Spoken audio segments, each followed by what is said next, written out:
good morning everyone. I am Mommy Faith. Again, I'm here with you to show you how to make your own shampoo, natural shampoo. Okay, so with the Young Living oils that I have with me.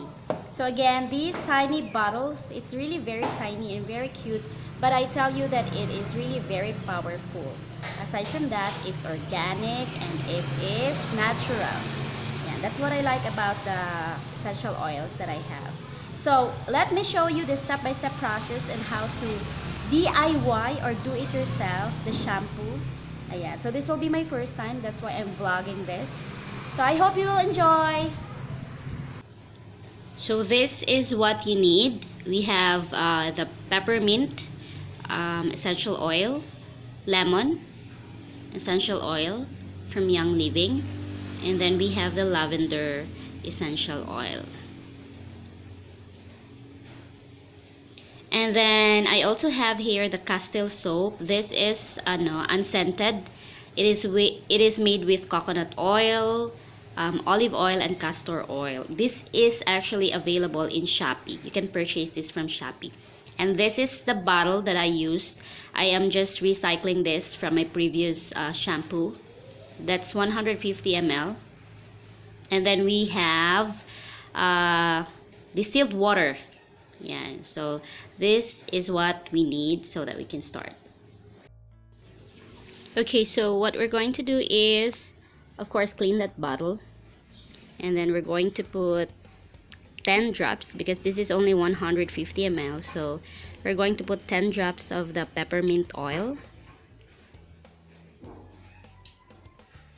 And then 10 drops of the lavender.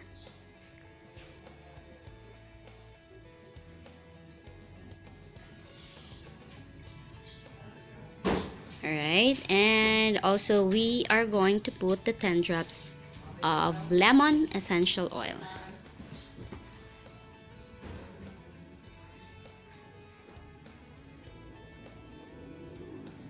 Okay, so after that, we are going to swirl until all the essential oils inside are already mixed. Ayan, swirl lang po tayo.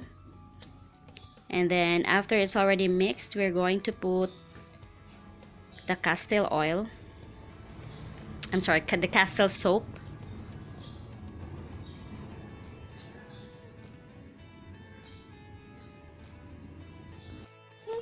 Ayan, so para mas madali, tinanggal ko na lang yung cup niya. Ayan, para mas mabilis. We're going to fill the bottle half brim.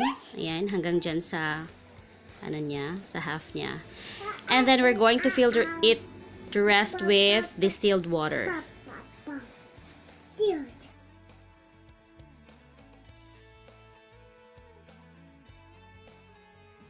So now we are going to replace the cup on top, and then we are shaking it. So that's it. We're shaking it para mag-mix ng lahat ng ingredients inside.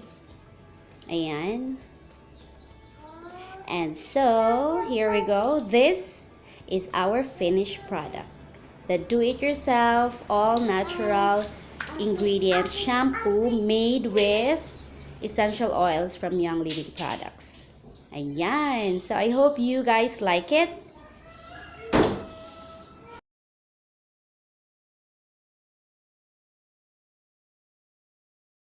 This is our finished product already. This is the do-it-yourself shampoo with the 3 essential oils that we have: peppermint, and then lavender, and lemon. Ayan. So we have this 3 ingredients, the Castile soap and the distilled water. So right now, I'm very excited to try this on. Ayan, ito na yung ano natin, shampoo natin, 150 ml.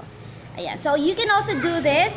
If you want to know more recipes of our DIYs, please let me know. You can comment down yung gusto nyong itry na recipe, and I will do a vlog about this, about your requested DIY recipes of our essential oils.